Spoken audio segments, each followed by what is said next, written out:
Pirabiro na lang. I am glad that nakita-kita tayo dito. Pero may ano talaga ako kanina. I had something na gusto kong sabihin sa inyo. It's about yung paano mo i-separate yung temptation to make money. Okay man yan. Kasi pag mag-asawa ka na, magtapos na tayo ng high school, college, huwag mong sabihin na kung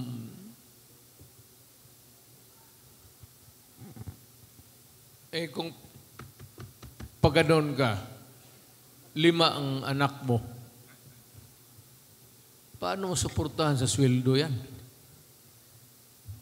Ngayong imam, you have to, even if you're a politician, you have to have something extra in. Hindi pwede yung sweldo mo lang. So yung magganon, marami yan. Maybe most of you will join government. Ito pala yung, itong government service. Fundamentally, it's not really something which would really be highly profitable. But if you are content with just the simple things in life, government service would be good. Now, hindi ako pupunta ng malayo. Total, tapos na rin ako. Whether or not, in your judgment, I succeeded o nagnakaw ba ko o hindi. Nasa inyo na yan eh. Hindi ko mapipilit. I cannot proclaim to the world that I was the most honest public official in the land. Nor would I say na ako yung pinakamaraming, alam mo, ng public service talaga. I started my career sa para makuha ninyo ang the essence of public office. I started as a special counsel sa prosecution's office. Yun yung pinakamababa. When I was appointed prosecutor 4, rose from the ranks, 3-2. Hindi ako umabot ng 1 because inabot ako ng election and I became the vice mayor of Davao City. From then on, tuloy-tuloy na ako. I never lost an election. I became mayor for several, many times over.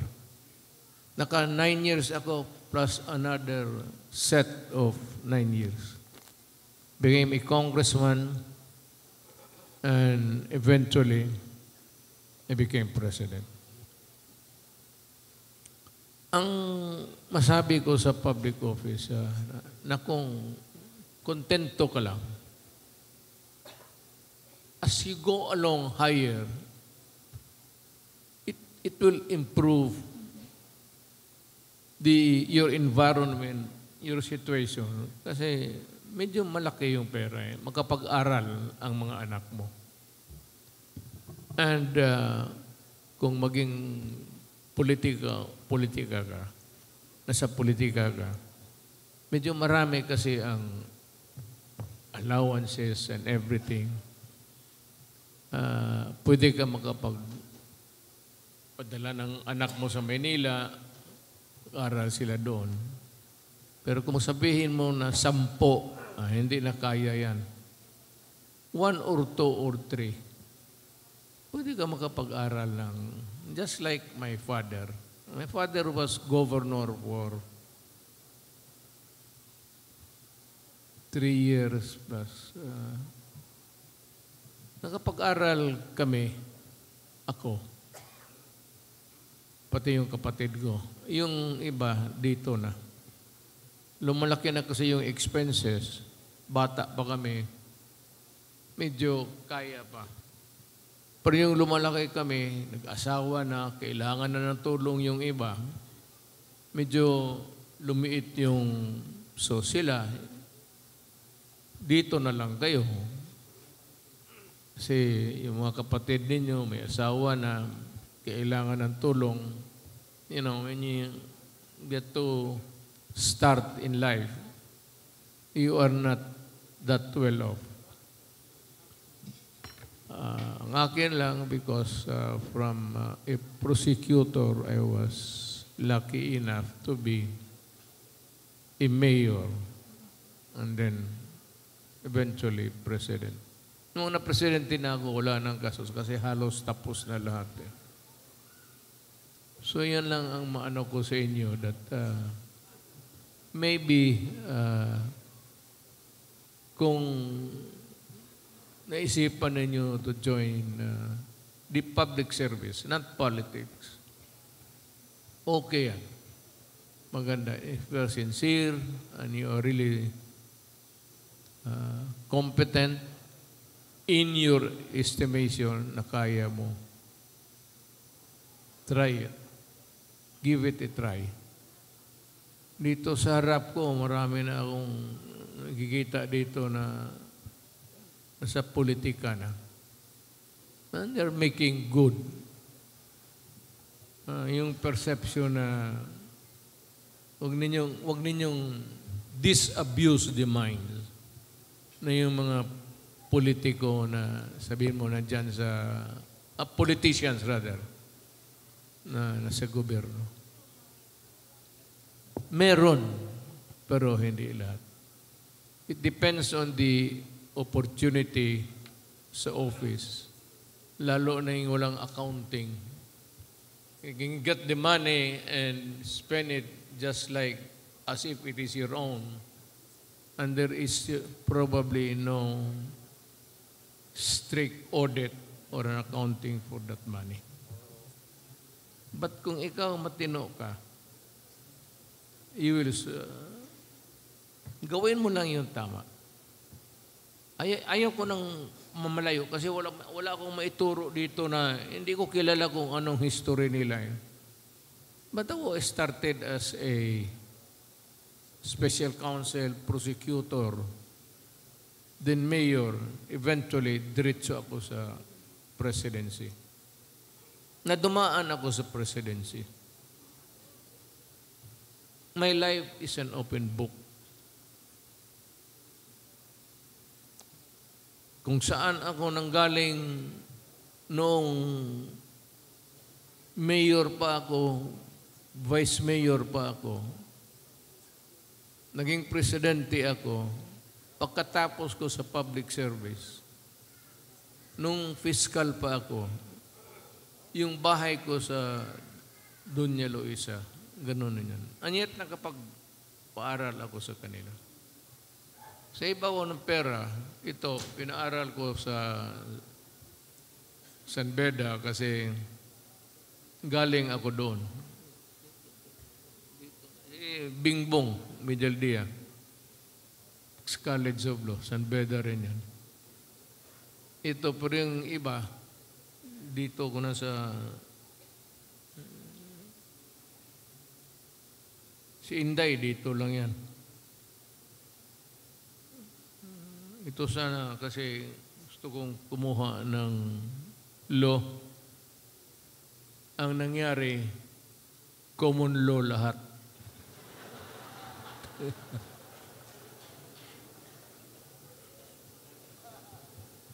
Sante, sabi ko kumuha ka ng law. After a few years, common laws na lahat. Ganun talaga sa buhay. Ginusto ko man. O hindi mo makuha lahat. So, ganun lang ang short of relating to you what are the venets of life. Dito tayo, magkikita man tayo muli. It's a long way remember that lahat ng partido except PDP, nung nanalo si President Marcos, I am not saying anything against it. Maybe he's a very good tactician na nakuha niya lahat. Ang partido, he was able to gather everybody and everything at natunaw. Wala namang partido. Wala ka nang marinig na partidong no more. Except PDP. Ang PDP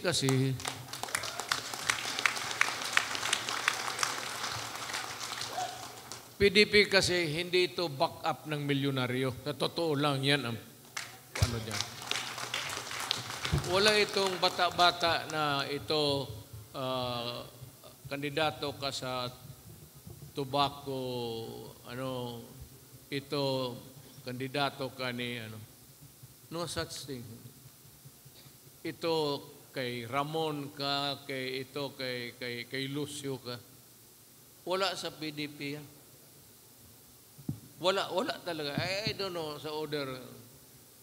Kami dito wala.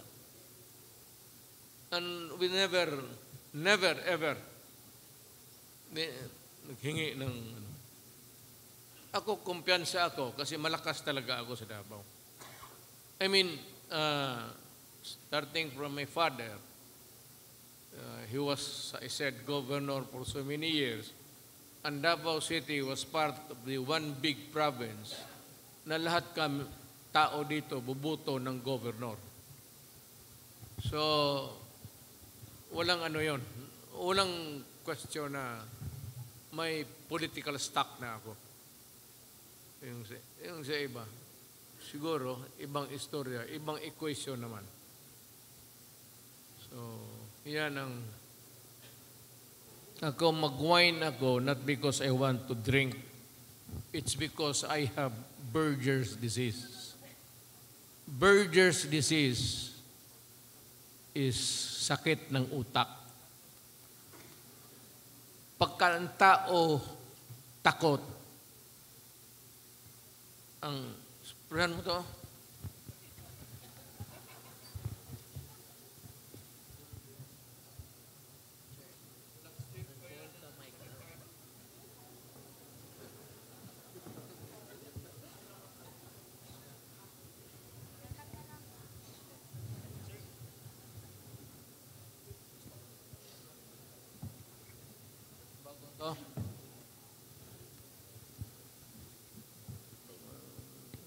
isprehan namin nyo from time to time.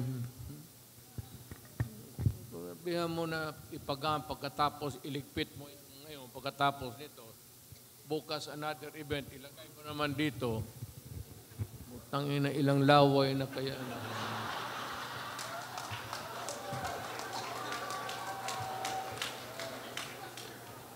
Minsan kung magkamali ka, malapit mo pa sa... Hindi naman. That's sanitation. Hindi naman, there's nothing objectionable to it. Ayaw mo naman kasakit.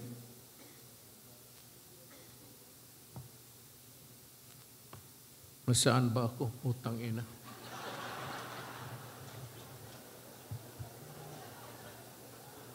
Dito pala si Dubs, PDP ka pala. Dubs, tumindi ka nga Dubs. Dubs Mamao is my contemporary ito sa San Beda. Class 72 kami. He's a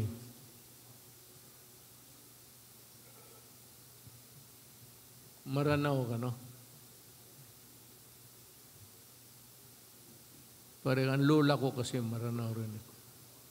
Classmate kami from first year to maghanap kayo ng muro na mahusay sa special specialty mo, domestic affairs. How many cases of unlimon? Mga legal separation, mga concubinage.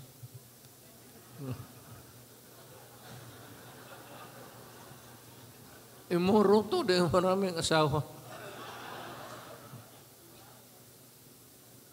Kabats kami ng klase 22 sa San Beda. Sa katandaan ko, nasaan nga ako?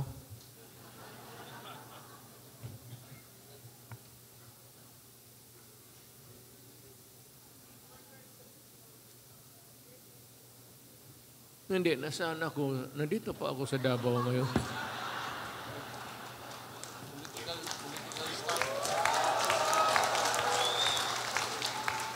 Pahuho kaya dadating yung panahon niya. Totoo lang.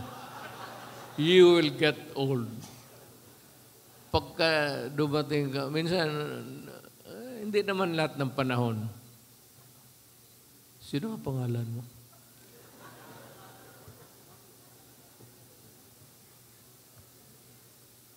Pangalan mo sino?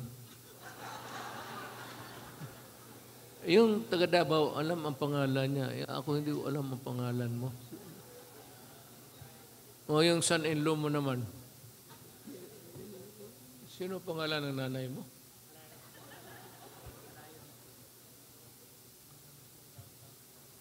Ganun yan. So,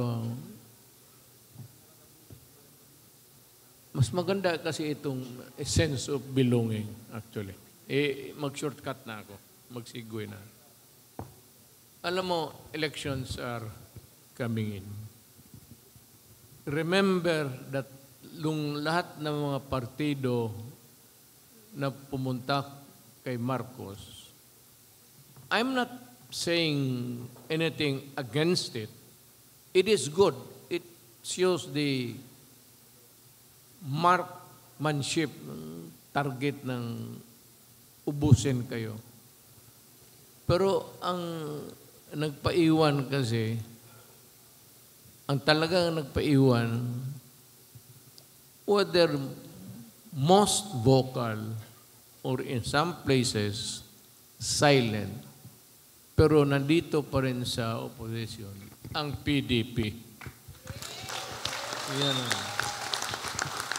So, in a democracy, whether you like it or not, there has to be some form of dissent.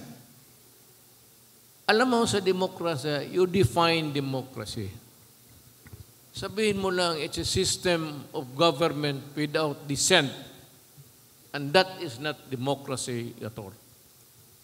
Ang essence ng democracy is kung may gusto mong sabihin karamihan, kisihoda kung 1,000 kayo, magsabi ito, at may isang tao lang magsabi, hindi tama iyan. That is democracy. But kung magsabi, that, hallelujah, that is dictatorship. Kaya kailangan tayo, nandito man tayo ngayon sa, hindi man tayo identified. Well, you had your heyday. I was the president a few years ago, and I hope na nakatulong ako sa inyo personally. But if not, then I hope that you'd recognize my effort really to just run government in a most regular way. Huwag na yung extraordinary. Regular na lang tayo kasi yun naman ang kaya natin. So, nandito tayo uli. Nandoon lahat. Nandoon lahat ang partido.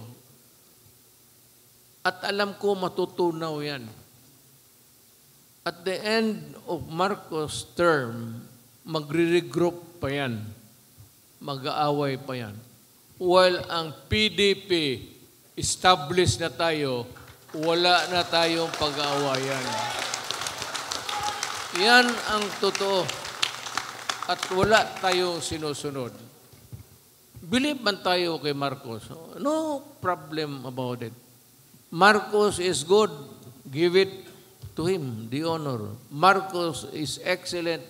Walang problema. We will agree para wala na lang gulo.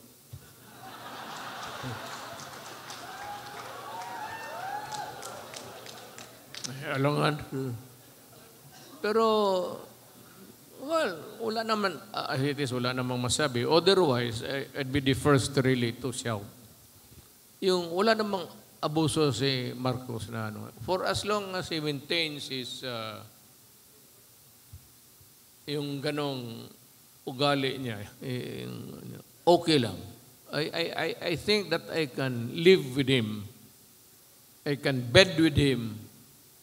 But wag lang yung kagaya noon na may mga abuso, then there is favoritism, lalo na sa military.